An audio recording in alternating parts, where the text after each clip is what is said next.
कृष्णस्य सीत सखा कश्चिद् ब्राह्मणो ब्रह्मवित्तमः विरक्तेन्द्रियार्थेषु प्रशांतात्मा जितेन्द्रियः। कहते हैं ये परीक्षित, जिसकी तुझे कथा सुनाने जा रहा हूं ना, वो भगवान के एक सखा थे।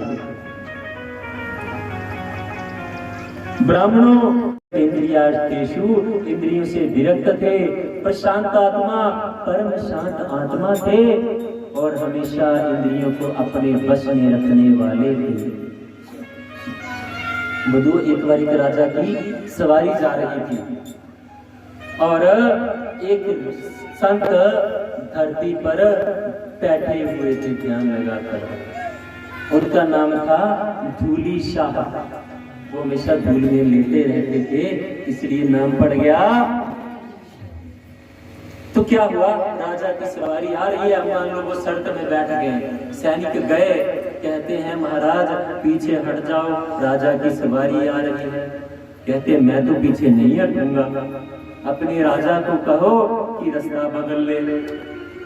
इतनी राजा का रास्ता इतनी आसानी से नहीं बदलता। कहते हमारा भी रास्ता बदला नहीं जा सकता। कहते नहीं महाराज पीछे हट जाओ, राजा जी गुस्सा हो जाएंगे। कहते राजा जी गुस्सा हो जाएंगे, जा कहते मेरे गुलामों के गुलाम को कि मैं रास्ते से पीछे नहीं हटता। अब जो सैनिक था वो भी नया नया भर्ती हुआ था, बात को कैसे घुमाना है उसको आता नहीं था। वो बोलते ना कि मेरे अब तो सिर फाड़ी देना तेरा, यहाँ गलाई तक के जाए नहीं तो पक्का पैर पोनी पोनी है, दुश्मनी बदनी है। और होंदा तो पुनः राजा जी है नहीं मनना दे, पुनः साइडारी करी है, कहानी खत्म हो जानी है। उन्हें गया बोलते पता नहीं बड़ा संत बैठा, बोलता मेरे गुलामा दे गुलामी गलाई दे कि मैं नहीं पीछे हटना। राजा तुरंत रथ ते उतरिया, गया देखिया संत उन्होंने अपना स्वरूप, बड़ा मन आया कि चलो प्रणाम करता। बोले महाराज बाकी तो ठीक है, तुहां नहीं हटना पीछे मरता रहा, पर सब तुहां जो बोलिया सैनिक हो कि मेरे गुलामा दे गुलाम ने बोली दे कि राजा जी नहीं हटेंगे, तो तुहाड़े गुलामा दे गुलाम मतलब बोले राजन तू किदे पूछे दुनिया च घूमदा, काम क्रोध लोभ मोह अहंकार ये वृत्तियां ये इंद्रियां, सवेर होंदी दी भुख सकांदी तू रोटी खांदा, प्यास सतांदी तू पानी पींदा, बड़ी अद्भुत बुरी स्मैल होंदी तां तू झट परफ्यूम सूंघदा, अपनी प्रशंसा दे किस्से रोज सुनदा। ये तेरियां इंद्रियां ने और तू इन्हां दा गुलाम है। जियां की इंद्रियां बोलदियां तू इयां करदा, हज भी तो बोलदियां बाजार गए वो गोलगप्पे खाने चलदियां ना खुद द्वार आना बाजार चली पौंदे। हाँ भी इंद्रियां गलाया, अखी दिखा, कन्या बोलिया चल, आत्मा बोलिया, बुद्धिया बोलिया, दिमागे बोलिया कि तू मौका मिलना, उनका बसा ही बंद होई है। कहां भी चली पौंदे, कहां ज्ञान इंद्रियां दे गुलाम। और जिन्हें अपनी इंद्रियां बश च कीतियां सैकुन उन्हां गुलामां अपने काबू च करने आ रहे उन्हां इंद्रियां दे सरदार गलांदे। इस करी मैं तुझे गलाया कि मेरे गुलामां दे गुलामां गलाई दे। जदों सार समझिया राजा पैरां च पई आ। इत्थों क्या श्री कृष्ण जी दे मित्र दा नाम पूरे श्लोक च कुते भी नहीं है। क्या संबोधन पर संबोधन जिया राजा जी दे महाप्रतापी महाबलशाली राजा का नाम था बाय छोटा, पर इतने क्या है बड़ियां डिग्रियां सामने होंदियां। हुण तुहां मकान बनाया, तुहां बड़ियां बड़ियां डिग्रियां लियां, और बड़े पढ़े लिखे तुहां हुण लिया कि मिस्त्रियां इन्नी क नेम प्लेट बनाइयो। हुण तुहां सोचा कि नेम प्लेट च अपना नाम लिखिए या पहले डिग्रियां लाइए। और मुआ ओ मिस्त्री उन्हें क्या किया कि इन्ना क नेम प्लेट जगह बनाइयो कि उस सिर्फ नाम ही आ सकता कि डिग्रियां भी लाना पोइए तो आदियां डिग्रियां तो बाहर ही रही ये श्लोक है। जब इस श्लोक की रचना होना लगी तो लिखते लिखते इन्ने गुण थे कि गुणा गुणा च श्लोक खत्म हुई आ, लेकिन नाम लाना भूलिए। बात आया भी पे लाई था गया पर कुतुला जगह ही नहीं बची हो इन्हें उन्हें सुदामा जी और परम शांत भगवान भी कभी अशांत हो जाते लेकिन वो फिर भी शांत रहते। बंधु वर्णन आता है बुलबन के बिहारी लाल की कृष्ण कन्हैया लाल की जय सांवरे सरकार की विश्वभानु दुलारी की जय बुलबन के बिहारी लाल की। बन गई बन गई बन गई बिहारी जी मैं बन गई तुम्हारी। सुदामा जी जो ब्राह्मण के लिए कर्तव्य बताया जाता है उस पे चलने वाले, परिवार भूखा रहता है रह जाए लेकिन नियम ना टूटे। और जो सुदामा जी है ना श्री कृष्ण जी उनके मित्र हैं और किसी को पता नहीं कभी बताया नहीं। और आप भी शिमले भी जाइए तो मुझे मुख्यमंत्री ने मेरी ने आए ना उन्हीं तो आत्मा राय ने मुझे पीछे थे सत्या पिता उड़िया और वो ऐसे परम संत हैं द्वारिका बीज खुद मित्र है लेकिन किसी को खबर नहीं बताते नहीं। एक बार की बात है भाइयों उनका नियम है 5 घरों से भिक्षा लेनी, अगर 5 घरों से मिली तो ठीक है नहीं मिली तो खुद भी भूखे परिवार भी भूखा। इसी तरह से पहले घर दूसरे घर तीसरे 5 घरों से भिक्षा ली कुछ नहीं मिला घर में आ गए हरे कृष्ण कृष्ण कृष्ण हरे हरे हरे राम राम राम हरे हरे। तेरे पति यहाँ होता मारी क्या भूखा तुम्हारा चांदे पे मरिया आज भूखा मारी था मिंजो लेकिन उनकी सोच हम आसक्त होके बोलते हैं वो निरासक्त है। जब मिल जाता है तो कहते हैं अरे प्रभु बहुत धन्यवाद आज खाने को मिल गया और जिस दिन नहीं मिलता अरे प्रभु आपने भजन करने का समय दे दिया। ये भाव है उनका।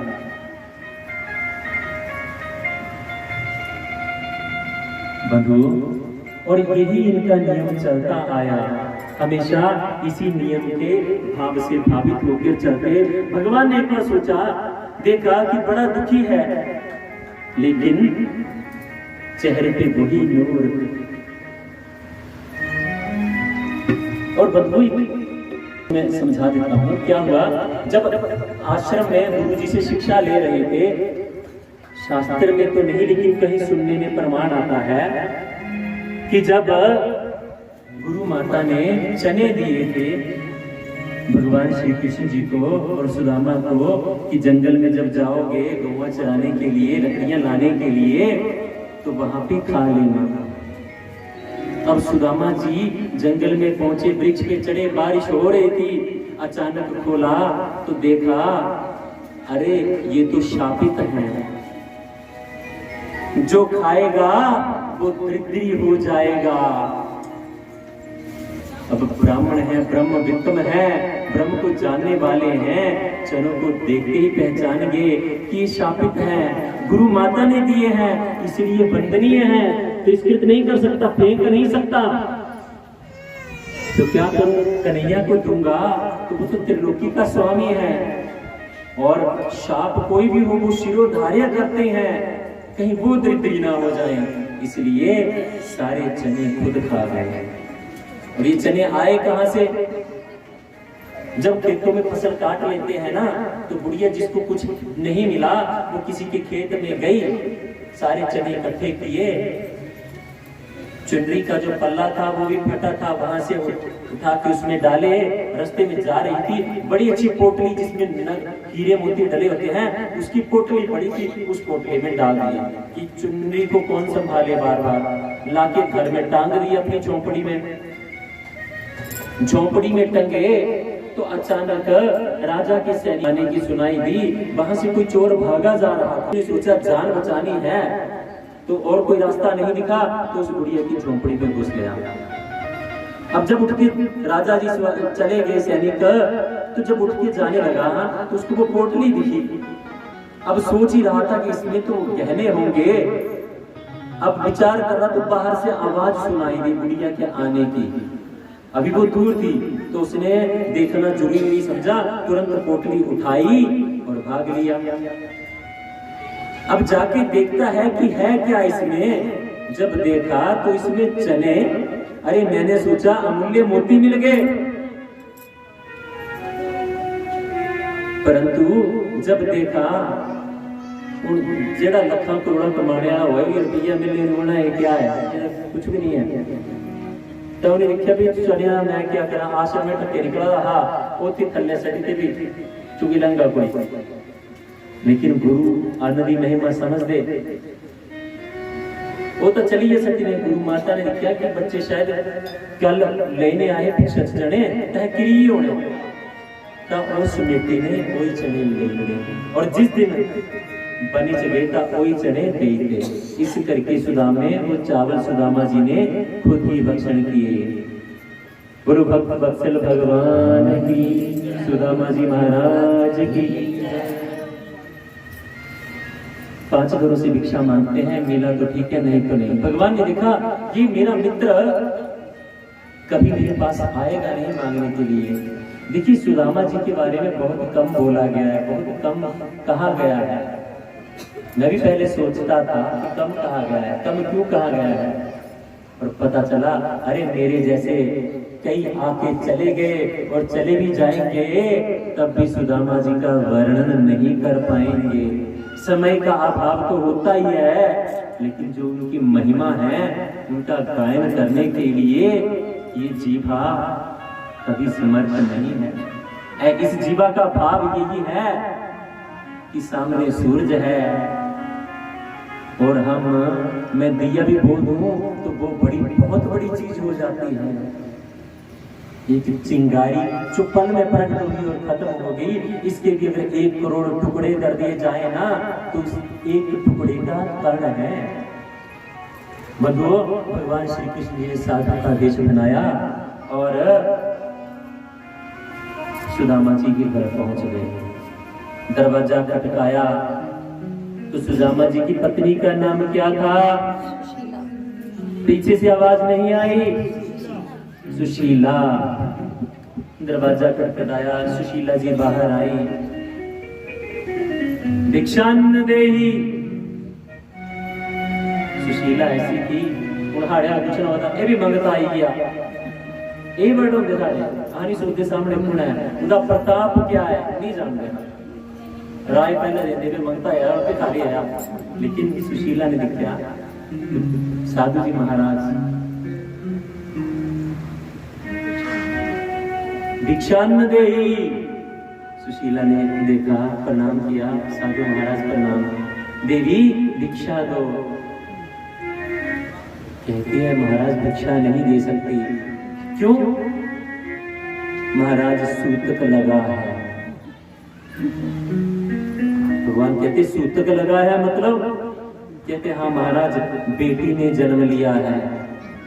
बेटी ने जन्म लिया है? अरे कौन सी बेटी ने जन्म लिया है? क्या नाम है बेटी का? महाराज बेटी का नाम है दरिद्रा देवी। मुरबंके बिहारी लाल की। जब हम सूतकी हो जाते हैं ना, जब किसी को दान नहीं देते हैं ना, तो समझो हम सूतकी हैं, पाप की ही है। कोई मांगे, जरूरतमंद हो तो देना चाहिए, पर ये भी ध्यान रखना चाहिए कि ताते तो बैठे 10 बंदे 10 दे थोड़ा इकट्ठा किता तेरे को ठेके और बही जाए पे बस यही काम है, तो वो भी नहीं होना चाहिए। ठीक है जी, दान दिया, सुपात्री दिया, दिखी ने दिया जितनी थोड़ी दान की जरूरत है, और ये बहुत जरूरी है। अच्छा, अगले जन्म में इंसान से नीचे वाली योनि में नहीं जाना है, ऐसा कौन सोच रखता है कि मुक्ति नहीं हुई, चलो कोई बात नहीं, इतनी आसान नहीं है, बड़ा मुश्किल है, मुक्ति तो बड़ा मुश्किल है, लेकिन इंसान की योनि से नीचे ना जाए। कोई कुत्ते जीव जंतु ना बनना, इंसान बनिया दोबारा मौका मिल गया एक कंपार्टमेंट तोड़ने का, एक कंपार्टमेंट मिल गया आई नहीं टूटती, बार बार जन्म ले आ रहे, फिर मर रहे, फिर जन्म ला दे, पुनरपि जन्मम पुनरपि मरणम पुनि पुनि जननी जठरे शयनम। ऐसे पूरा हथ खड़ा अपने हथ खड़ा करे जेड़े चाहते कि अगला जन्म इंसान का हो जाए, उसके नीचे का कोई ना हो, बस ये 4-5 ही ना, बाकी जेड़ा मर्जी बन जाना। सोच लिया मैं सही गल पूछा, हथ खड़े करो जो चाहता कि अगले जन्म से इंसान ते घट ना जान। बंधुओ एक प्रकृति का तुहां श्लोक सुनिया होना, प्रकृति जेड़ा तुहां दिंदे सही प्रकृति ढाई तो अंजो दिंदी। एक काम सबसे पहला करना, जन्मदिने पर ब्राह्मणों अगर पूजा करांदे उसकी दक्षिणा के बाद 100 रुपया अलग खर्ची सकते, खर्ची लेंगे सारे, ऐसा तो नहीं है गुजरा नहीं खर्ची सकता। तो क्या करना, नर्सरी जाना, 100 रुपये का एक बूटा खरीदने लिया, बूटा क्या जेड़ा कि बड़ा पेड़ हो जाए और शीतल छाया प्रदान कर सके। हुण मैं बोला कि बड़ पिपल लियाने, एक बार मैं बड़ लंदी लाने वास्ते तो लोग लगे बोना, मेरी माता श्री बोली तो बड़ दा पेड़ मत लवांदे थे, बोलते नहीं तो गड़वी उहदे सारे पत्ते ने जिन्ने टाइम गड़वी दुद्धे भरोना शुरू हो गया है, उन्ने टाइम बाद बंदा गोविंदाय नमो नो हो जाता। ये सब अपमान, जेकर तुम बट का पेड़ लेना मिजो सदी नहीं मैं लाई दूंगा इन्हें। कोई भी पौधा मैंने कहा बड़ का लिया, नीम का पौधा लियाओ, कोई भी पौधा ऐसा जो लॉन्ग लाइफ चाहिए, ये नहीं तो साले बाद खत्म ही हुई है। इसका सबसे बड़ा फायदा क्या, जिन्ने जीव जंतु पक्षी उस पर बैठ के उहदे फल खांगे, तुहाडे जाने के बाद भी उहदा फल तुहाडे खाते च आउणा। ये बार कोई वाटर कूलर लाया ना, वाटर कूलर लाएगा लाने तो वहां चलिए, जिन्ने लोग पानी पींगे तुहाडे खाते च पुण्य जुड़दा रहना। अपने मने दे नाल कदी किसी का माड़ा ना सोचो, माड़ा ना करो, कोई औखा काम नहीं है। अगर कोई बंदा सोची भी ले कि मैं ये काम नहीं करने का, पड़ोसी आई जाता, अच्छा ये पता नहीं, और जो ऐसा नहीं करता ना उन्हीं समाज के बिल्कुल ही कट जाना, उहदे नाल कोई गलांदा बोलदा नहीं होना, ये हुंदे ही नहीं था, ये गल ही नहीं करते। उन्होंने पता भी तुहां चुगलियां करनियां तो क्यों जाना विच, बोलदे दूजे दी निंदा सुनना भी पाप है। एक बार क्या यार, एक राजा हा, वो हर संक्रांति के टाइम ब्राह्मण अपने राज्य च बुलांदा और मधुर भोजन करवांदा, खीर वगैरह। एक समय की गल है बंधुओ, राजा ने सभी ब्राह्मणों को आमंत्रित किया, अब खीर बनाने वाला काम रसोइये कर रहे हैं, खुले में खुले आसमान के नीचे खीर बन रही है और ब्राह्मण आए खाने के लिए बैठे। उसी समय आकाश से उड़ती हुई एक चील जा रही थी जिसके मुंह में सर्प था, और जब उड़ती जा रही थी तो जहर की बूंदे उस खीर में गिर गई। अब रसोई अपने काम में व्यस्त, बूंदा गिरी ये क्या पता लगना, नहीं पता चलता। खीर बनी, ब्राह्मणों को परोस दी गई, उस खीर को खाकर ब्राह्मणों की मृत्यु हो गई। अब पाप तो हो गया, अब चित्रगुप्त जी देखते हैं क्या करें, किसका दोष है। अरे राजा तो भलाई का काम कर रहा है, उसका कोई दोष नहीं। चील और सांप जो है वो नीचे होनी में उनके किए हुए अच्छे बुरे कर्मों का कोई फल नहीं होगा, तो क्या करें, किसके खाते में डाले। धर्मराज जी से पूछते हैं, वो कहते हैं अभी रहने दो, उसको पेंडिंग रखो, जब देखेंगे कुछ विचारेंगे, अभी और काम बड़े अपने हो। वो समय बीता, अगली संक्रांति राजा को बड़ा पश्चाताप होया, दुखी हुआ, उसने स्पेशल सिक्योरिटी लगा दी, सुरक्षा कर्मी लगा दिए कि जब भी खीर बनेगी, कुछ भी बनेगा, निगरानी में होगा। और अगली बार फिर निमंत्रण दे दिया। अब वो नए ब्राह्मण आए, उनको रास्ते का नहीं पता। वो जब आए तो एक बुढ़िया के बाहर उसको बोलते हैं कि वहां का रास्ता कहाँ से जाता है। कहते अच्छा आपको तो जाना तो राजा चलिए ठीक है, ये रास्ता जाने चली तो जाने हो पर ख्याल रखने हो, और राजा बड़ा खराब है वो ना, खीर खाने होना सद्या तो जो अच्छा अच्छा खीर खाना सद्या, वो खीरा च जहर पाई नहीं देना है। चित्रगुप्त तुरंत बोले महाराज महाराज वो जरा दिखा, वो छेती वो दिखा। बोले क्या हुआ चित्रगुप्त जी? महाराज देखो ये। बोले अच्छा पूरा से अच्छा ही कहानी है। बोले जितना भी पाप होया नहीं दे सकता। क्यों? अगर ना बोलती तो वो ब्राह्मणों के मन में राजा के प्रति द्वेष तो नहीं आता।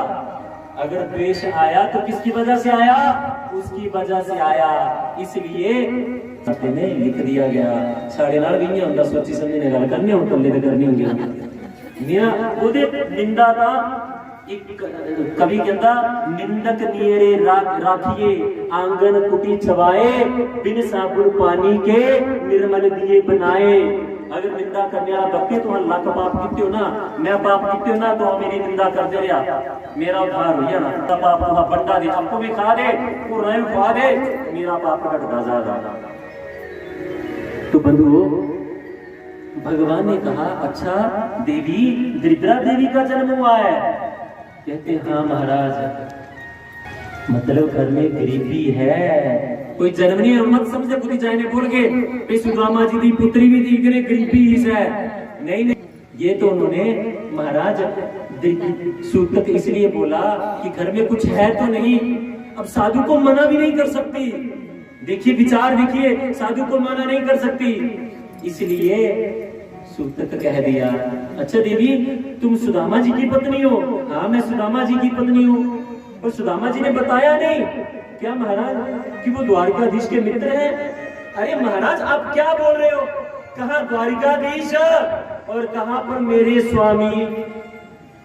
अरे देवी मैं सही कह रहा हूँ, वो द्वारकाधीश के मित्र हैं। अच्छा अच्छा ठीक है देवी मैं चलता हूँ। भगवान ने अपना काम कर दिया और सुदामा जी हमको जो घर आए तो हाँ गया तो क्या बोला अली करे बाहर बुड़त्या क्या जी तुम्हें दसिया नहीं मिंजो है?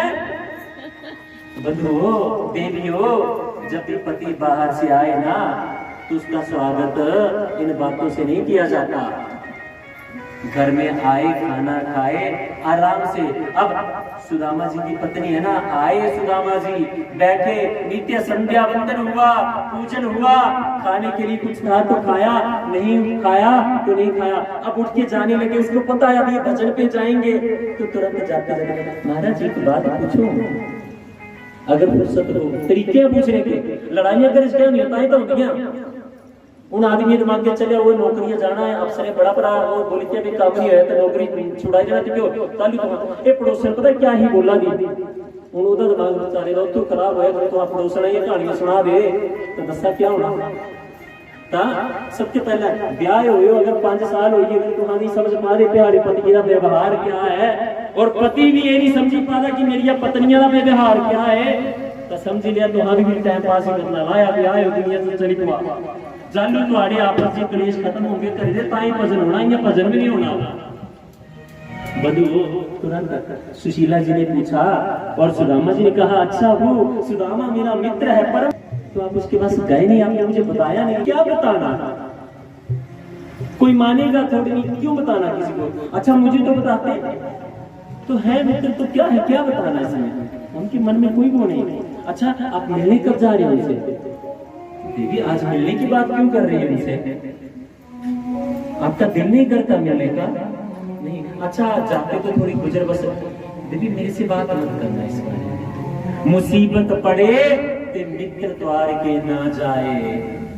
वो इस सिद्धांत पे चलने वाले थे, पल्ले कुछ नहीं, लेकिन फिर भी तुरंत वो इस सिद्धांत पे चलने वाले थे, पल्ले कुछ नहीं, लेकिन फिर भी तुरंत सुशीला समझ गई आज बात करने का फायदा नहीं। अगला दिन देखा अच्छा मैं चाहता हूँ आप मित्र से मिलके आए। हाँ सुशीला बचपन में बड़े खेले हैं, मन तो मेरा नहीं करता, तो जाइए ना स्वामी। अब वो बात नहीं आई, पता इस बात से चिढ़ है स्वामी को, तो वो बात नहीं बोली। ये समझदारी देवियों में होनी चाहिए कि पति किस बात से खिंचते हैं, पति को भी ये बात पता होनी चाहिए। बोलो बांके बिहारी लाल की। बुला जाऊं तो सही भी, पर लेके क्या जाऊं? मित्र के द्वार, गुरु के द्वार, ब्राह्मण के द्वार, साधु के द्वार, बेटी के द्वार खाली नहीं जाया जाता। अच्छा, मैं कुछ करती हूँ। गई, 4 घरों से 4 मुट्ठी चावल लेके आई, और अब कुछ डालने के लिए बर्तन नहीं मिल रहा। टूटी फूटी धोतियां देखी, वो भी ऐसी टूटी फूटी कि यहाँ से भी फटी है, वहां से भी फटी है। यानी एक धोती को 6-7 बार मोड़ा, तब जाके ऐसी स्थिति बनी कि यहाँ से गिरेंगे नहीं चावल। याचित्वा चतुरो मुष्टि विप्रार पृथक तंडुला शैलखंडेन तान बद्ध्वा भद्रे प्रादुपायन। अपने पति को देते हुए कहा, अच्छा आप चाहते रहे हो, मेरा एक संदेश दे देना द्वारिकाधीश को। अच्छा देवी, क्या संदेश देना है? सही होगा तो बताना, कि मांगने वाले काम मेरे से नहीं होते। बाहर भिक्षा मांगते हैं लेकिन मित्र से नहीं। सुशीला कहते हैं ये ऐसे नहीं बोलेंगे। क्या कहते हैं? 1 मास 2 पाख में 2 एकादशी हुए, मेरे घर गोपाल जो नित्य एकादशी हुए। गुरुबंकी बिहारी लाल की। हमारा शास्त्र कहता है एकादशी को व्रत रखो। एकादशी में कौन कौन व्रत रखता है? बस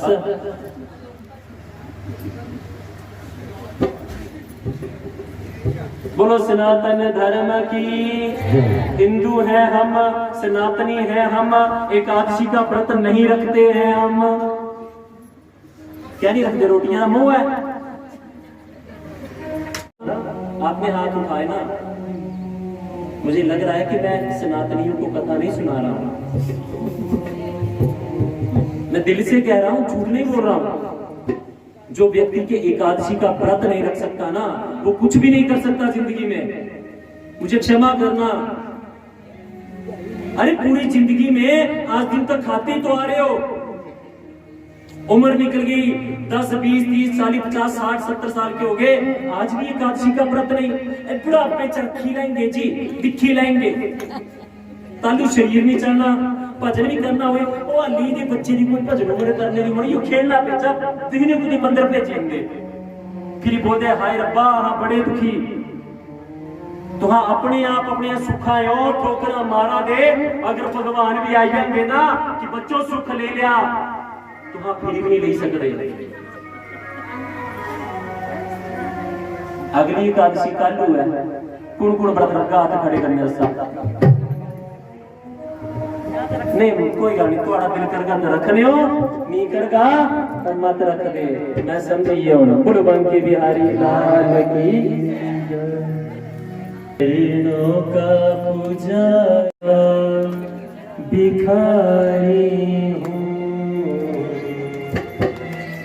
चरणों का पुजारी हूँ, तेरे दर का भिखारी हूँ। जिंदगी दांव पे रख दी है, प्रभु ऐसा जुआरी हूँ, चरणों का पुजारी हूँ, तेरे दर का भिखारी हूँ। जिंदगी दांव पे रख दी है, प्रभु ऐसा जुआरी हूँ, प्रभु ऐसा जुआरी हूँ।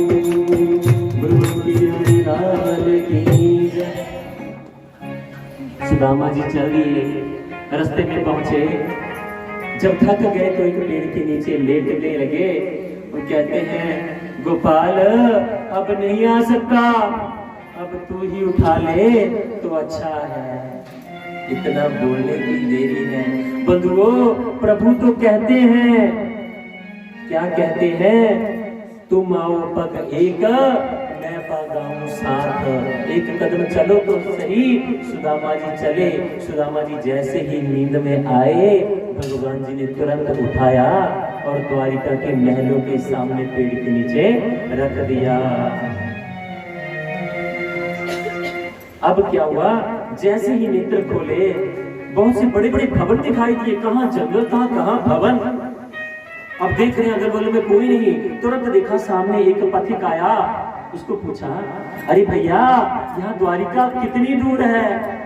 कहते बाबा ठीक हो, द्वारिका में खड़े होकर पूछ रहे द्वारिका कहाँ है? ये द्वारिका ही तो है। अरे ये द्वारिका है? अच्छा ये बता मेरा कनुआ कहाँ मिलेगा? कनुआ? बाबा कौन कनुआ? अरे जो इस महल का राजा है। अरे राजा? अरे ब्राह्मण देव आप उसका नाम कैसे ले रहे हो? एक का नाम ऐसे नहीं लेते। अच्छा कैसे लेते हैं? बाबा संबोधन लगाने पड़ते हैं। श्री श्री 1008 राजाधिराज महाराज परम प्रतापी समस्त जगत धारक श्री द्वारिकाधीश श्री कृष्ण जी। अरे इतना बड़ा नाम हो गया उसका। जब हम गुरुकुल में थे तब तो कनुआ बोलते थे, दोबारा बोल मत देना ऐसा। अच्छा पर अच्छा बता दो उसका महल कहाँ है? अरे यहाँ से चले जाओ ना, पहुंच जाओगे महल में। अब सुदामा जी बड़े बड़े महलों को देख कर घबरा गए, तुरंत किसी एक महल में घुस गए। अब एक लिखने वाले ने भजन लिखा है, ए किधर जाता है? अरे बंधुओं भगवान के द्वारपाल हैं वो,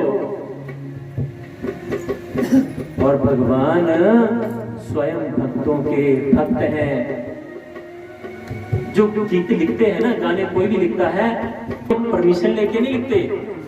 अब मेरे जैसा आया लिखने के लिए आ गया, किसी देवता के बारे में बुरा लिख दूं, रिकॉर्ड कर दिया, पैसा है, वो गाना आ गया, भजन आ गया, उसमें चाहे बोलेदार को गालियां निकाली हो, बस म्यूजिक बढ़िया होना, बच्चा डम डम होदी कने आहा आए ओ ही बजानियो ताई नचुंदा बढ़िया निता नच्ची नहीं होंदा। जब द्वारपाल देखे ना बंधुओं, किसी भजन पे गाने पे भरोसा मत करिए, उसके शब्दों को खुद समझिए वो शब्द क्या है। कोई ऐसे शब्द तो नहीं है जो धर्म विरुद्ध है, लेकिन हम तो बस घोड़े की बदात जड़ी सज धज के सारे ने भंग पीती रज रज के खूब मजता है। क्या किसी ने देखा भांग पीती है क्या पिया था? क्या अब तक धतूरा ही खाया हो? खा के देख लो एक बार। चलो आगे बढ़ते हैं। द्वारपाल ने देखा और पूछा, अरे बाबा, अरे ब्राह्मण देव प्रणाम। तुरंत चुप कर ब्राह्मण देवता को प्रणाम किया।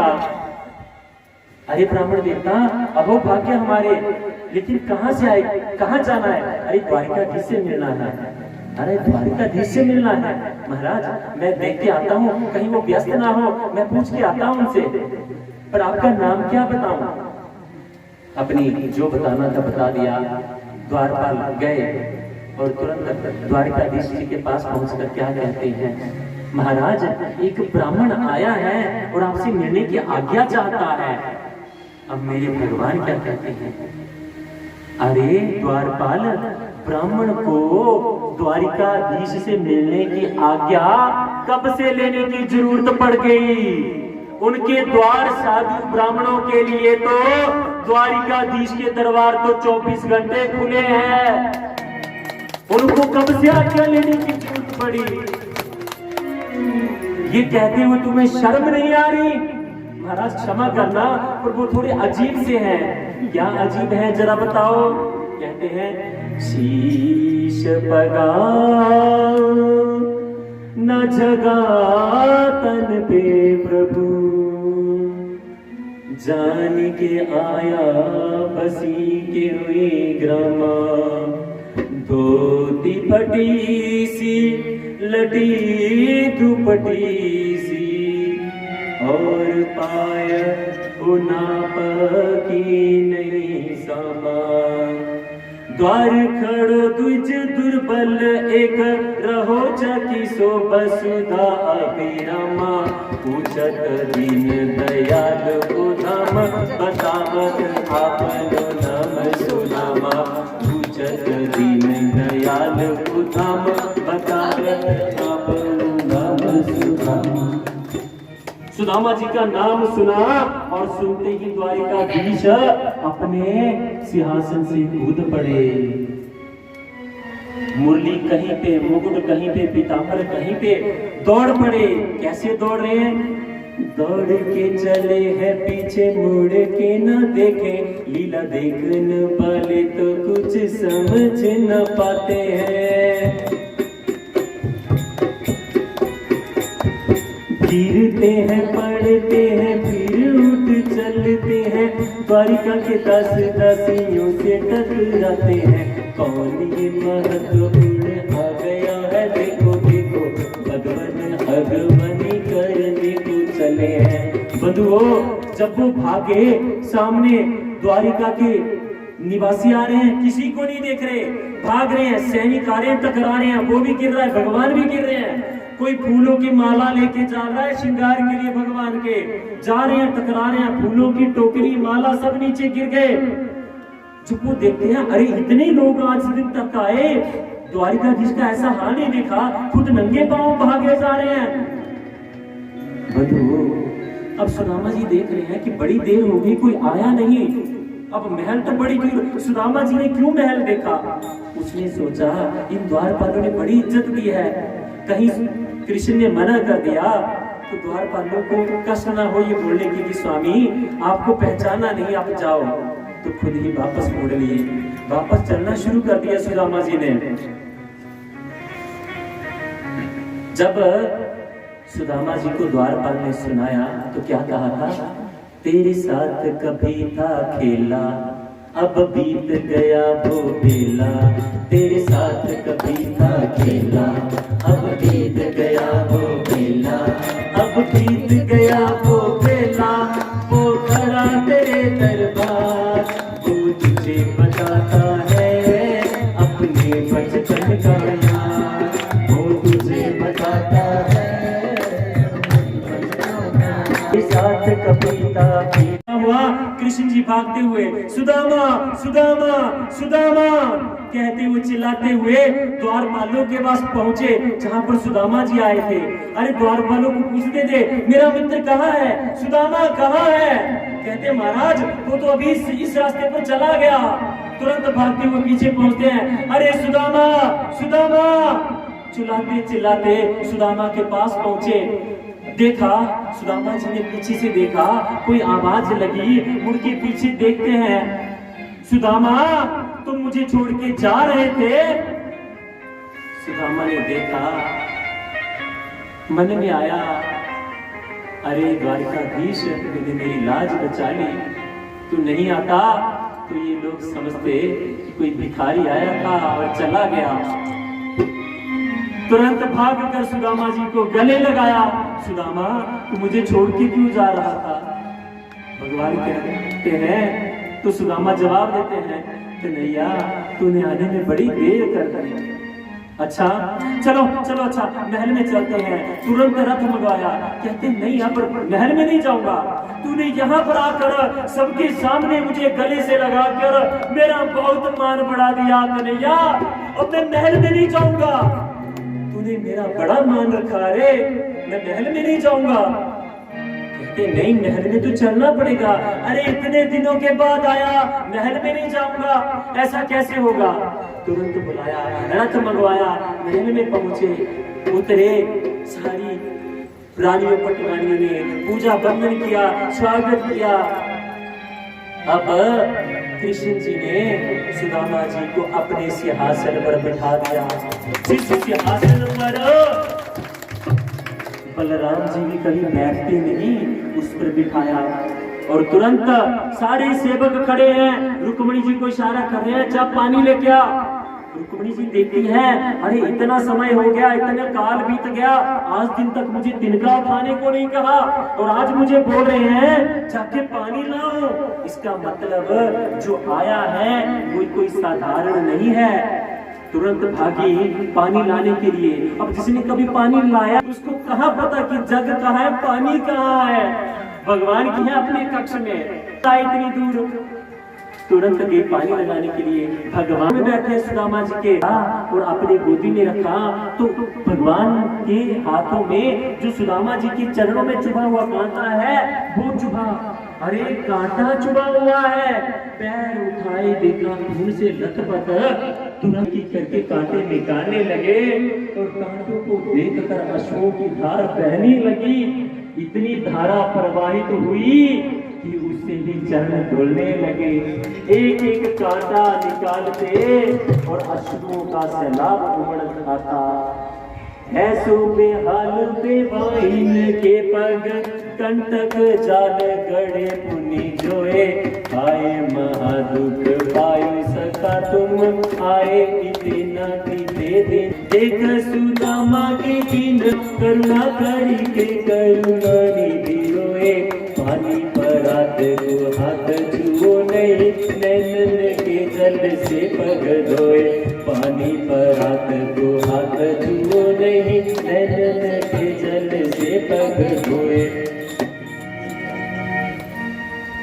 बंधु रुक्मिणी जी विचार कर रही है, किम अनेन कृतम पुण्यम अवधूतेन भिक्षुणा श्रियादीने लोके अस्मिन् गेहतीन धमेन च। इस अवधूत ने कौन से पुण्य किए हैं? त्रिलोकी के स्वामी चरण पखार रहे हैं।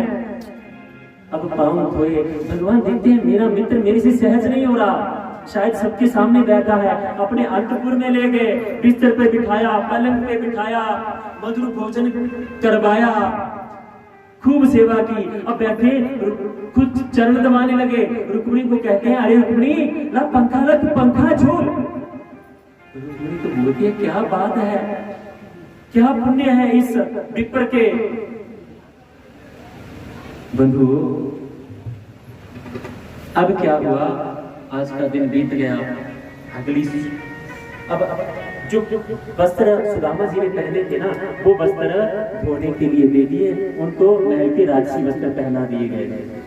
अब अगला दिन आया, सुदामा जी कहते हैं, कन्हैया अब जाना है, तेरी भाभी प्रतीक्षा कर रही होगी। अच्छा पहले ये तो बता, मेरे लिए लाया क्या है, भाभी ने क्या भेजा है? बहुत बातें हुई, बहुत बार पूछा, सुदामा जी नहीं बताते। तुरंत कोहनी के नीचे दबाया था। भगवान कहते हैं, अच्छा मित्र मैं देख रहा हूँ तेरी कूनी ऐसी रह रही है, बाकी सारे अंगली ला रहा है। कहता बड़ी बड़ी से आया हूँ तो थक गया हूँ। अरे भाई थक के आया है तो पैर थकने चाहिए ना, तेरे पैर टेढ़े होने चाहिए, तो बाजू को ऐसे क्यों रखे हुए हैं? क्या कोई लकवा मार गया है क्या? दिखा मुझे, मैं भी ठीक करता हूँ। अरे नहीं नहीं कन्हैया कुछ नहीं। भगवान ने तुरंत खींचा और मुट्ठी में चावल भरे हुए निकाल लिए और भगवान ने खोले। एक मुट्ठी में एक और दूसरी मुट्ठी में 2 लोग और तीसरी मुट्ठी लगाकर त्रिलोकी का राज्य देने लगे। तो रुक्मिणी जी ने रोक लिया, कहा आपके लिए क्या, हम इतनी सारी है वो। भगवान प्रश्न उठाते हैं, वो तो हो गया। कहते अच्छा सुदामा बता, तेरी शादी हो गई है ना, भाभी ने चावल दिए है ना, तो तेरी शादी हुई तो तूने मुझे बुलाया क्यों नहीं शादी पे? क्या कहूँ कन्हैया, एकदम हो गया, कुछ पता नहीं चला। अच्छा तू बता तेरी शादी? कहते हाँ हो गई है। अच्छा तो तूने नहीं बुलाया? बस मेरा भी ऐसे ही हो गया। अच्छा ठीक है। अच्छा कन्हैया मैं जाऊंगा, मुझे जाना है घर में, भाभी इंतजार करेगी। अच्छा अपनी रानियों को, मेरी स्वामिनियों को आशीर्वाद तो दे दे। अच्छा ठीक है बुला। सबसे पहले रुक्मिणी जी आई, सौभाग्यवती भव, पुत्रवती भव, जामवंती, सत्यभामा, 8 दे दिए। अच्छा ठीक है, अभी जा कहाँ रहे हो, अभी तो और हैं। और आने लगी। अच्छा 1 को, 2 को, 10 को, 50 को, 60 को। जब आशा कन्हैया कितनी है पहले इतना बता दे। कहते दिन मत भाई आशा, कहती तो ऐसे तो दिन बीत जाएंगे, पहले बता तो सही। कहते बहुत सारी है। कहती तू सबको सामने बुला दे तो मैं आशीर्वाद दे देता हूँ या तुझे दे देता हूँ। पर एक बात बता, मेरी एक शादी हुई तो बोल रहा है बुलाया नहीं। अरे तूने इतनी सारी की, एक पे तो बुलाता। सब कुछ हुआ, लेकिन अब जब जाने का समय आया तो क्या हुआ? सुदामा जी को भगवान श्री कृष्ण जी कहते हैं, अच्छा मित्र, जाना ही है तुमने? कहते हाँ मुझे जाना है। शास्त्र कहता है जो जाना है, जा रहा हो उसको रोकना नहीं चाहिए। क्या पता कोई जरूरी काम हो। बोलो बंके बिहारी लाल। अब जब जाने को आए, अच्छा कोई संदेश भाभी ने भेजा। हाँ मित्र, बताया था 1 माह में 2 पाक में दो एकादशी हुए, मेरे घर गोपाल जी नित्य एकादशी हुए, ये संदेश दिया था। अच्छा सुदामा जी, अरे मित्र भाभी को संदेश दे देना मेरा। क्या? अब सुदामा जी से परोक्ष हैं तो दोनों तरीकों से दिया। कहते हैं होनी की सो हो गई, अब ना ऐसी होए, भाभी तेरे महल में नित्य द्वादशी होए, अब खाने के लाले नहीं पड़ेंगे। और जब जाने लगे सुदामा जी, अच्छा और तो नहीं कुछ कहना? नहीं और कुछ नहीं कहना। अब चलने लगे सुदामा जी। अरे मित्र जरा रुको, ये तुम्हारी धोती है ना, इसको बदल लो। बंधुओं, जो राशि धोती भगवान श्री कृष्ण जी ने आए तो पहने को दी थी ना, उतार दे और ये अपने पुराने वाले पहन ले। बाकी किसी बात का सुदामा जी को नहीं लगा, परम ब्रह्म है सुदामा जी। लेकिन जब ये बात बोली तो पैसे तो पसंद है, लेकिन मन में ये बात खटकी। जाते जाते कुछ मिला नहीं मिला ये विचार नहीं किया, लेकिन धोती क्यों बदलवा दी? मन में ये बड़ा अजीब सा विचार चल रहा था। क्या कि मैं छोड़ा तो नहीं, मैं खुद चला जाऊंगा। पैदल जा रहे हैं। अब जब द्वार पे पहुंचे, जहां से बाहर निकलने का रास्ता है, जहां से अंदर आए थे, वो तुरंत सारे द्वारपाल दंडवत होके चरणों में गिर गए। और वो तो गिरे, जितने सारे सैनिक थे सब दंडवत हो गए। और कारण क्या बताते हैं? कहते ऐसे क्यों झुक रहे हो? कहते महाराज यहाँ पर बड़े लोग आते हैं, बड़े याचक आते हैं, खाली आते हैं, भर भर झोलियां लेके जाते हैं, फटे पुराने वस्त्रों में आते हैं, बड़े सात्विक वस्त्र राक्षसी वस्त्र धारण करके जाते हैं। अरे पहली बार कोई विप्र देख रहे हैं जो खाली हाथ फटे कपड़ों में आया और वापस फटे कपड़ों में जा रहा है। द्वारिकाधीश के पास आकर भी एक तिनका भी साथ लेकर नहीं जा रहा। सुदामा जी फूट फूट के रोने लगे। अरे ठगिया, तूने आज भी ठग लिया। मैं मन में सोच रहा था क्यों वस्त्र उतरवा लिए, और तूने ऐसी लीला कर दी। वाह, तुम्हारी क्या लीला है। उधर विश्वकर्मा जी ने अपना काम कर दिया था। सुदामा जी गए, महलों को देखकर चौंक गए। पत्नी को चिरयौवन का वरदान माता रुक्मिणी जी ने दिया था। परिवार के साथ सुदामा जी सुख से रहने लगे। ये हमारा धर्म हमें आज्ञा देता है, अगर आप धर्म की रक्षा करोगे तो धर्म आपको कभी अपने पद से च्युत होने नहीं देगा, हमेशा बढ़ती रहेगी, कभी घाटे में नहीं जाओगे। गुरु कृष्ण कन्हैया। इसी में आगे कथा आती है। पहले तो ये सब बीत गया, अब श्री कृष्ण जी देखते हैं यादव उत्पाती हो रहे हैं, हमारा बल बड़ा बढ़ गया। तो एक बार क्या हुआ, ऋषियों का श्राप लगा यदुकुल को। एक भगवान के बेटे को एक सुंदर गर्भवती स्त्री बनाया, बालक को गर्भवती स्त्री के कपड़े पहना दिए, और जो पड़ोस में ऋषि रुके हुए थे कथा करने के लिए उनके पास लेके चले गए कि इनकी परीक्षा करते हैं संतों की। कहा देखो ये स्त्री गर्भवती है, बताओ इसके बेटा होगा या बेटी। संतों ने नजरअंदाज कर दिया कि बालक है, लेकिन जब हद कर दी उन्होंने तो कहते हैं ना बेटा होगा ना बेटी होगी, इसके गर्भ से इसके शरीर से एक मूसल पैदा होगा जो सारे यदुकुल का नाश कर देगा। तुरंत ऐसी भयंकर वाणी सुनते ही सारे बालक गए और देखा इतनी बड़ी वाणी बोल दी, यानी ये मुसल सबसे बड़ा कारण होगा। खोल के देखा तो सच में मुसल था। तुरंत लिया और उसका चूरा चूरा कर दिया और जाकर नदी में बहा दिया। तो जब नदी में बहाया तो उसका एक बड़ा टुकड़ा रह गया था। एक शिकारी था जो मछलियां पकड़ता था और शिकार भी करता था। उसने जब मछली पकड़ी तो मछली ने उसको निगल लिया था। तो मछली के पेट से उसने ये प्राप्त किया। उसने देखा अच्छा तीखा है, बाण के आगे लगाने के काम आएगा। और उधर जो चूरा नदी में बहाया वो किनारे पे आके एक तीव्र घास बन गई, जिसका स्पर्श होके ही पूरे शरीर को चीर देती थी। एक बार सारे यदुवंशी नदी के किनारे स्नान करने के लिए गए। हंसी ठिठोली में एक शेर का किसी को मारा और उसका शरीर जख्मी हो गया। उसने देखा इसने मुझे मारा, उसने भी तिनका उठाया उसको मारा। ऐसे ही मारते मारते सबका संहार हो गया। भगवान श्री कृष्ण जी वृक्ष के किनारे अपनी जगह रहकर विचार कर रहे थे। बलराम जी तो अपने धाम में अपने कार्य में व्यस्त थे, पांडव अपने लोक में जाने के लिए वो थे। तो बीच में जरा नाम के शिकारी ने उस पैर को हिरण का मुख समझ के प्रहार किया। और भगवान जी ने जब वो पास आया तो बड़ा क्षमा याचना करते थे। भगवान कहते यही विधि का विधान है, इसमें तेरा कोई दोष नहीं है। तुरंत भगवान का साथ ही दारू पाया। वो कहते हैं प्रभु कोई चिकित्सा, कहते चिकित्सा नहीं, अब मेरा प्रधाम जाने का समय आया है। प्रभु लेकिन धर्म कहाँ रहेगा? आपका विग्रह स्वरूप हम कहाँ आपकी कमी को महसूस करेंगे? तब साक्षात भागवत भगवान जी ने भगवान में वास किया। बोलो श्रीमद् भागवत भगवान की। वो एक बार राजा यदु जंगल में गए। वहां पर एक संत जो है वो विरक्त होकर बैठे थे। तो उन्होंने यदु राजा ने पूछा आप ऐसे क्यों बैठे हो, क्या बात है?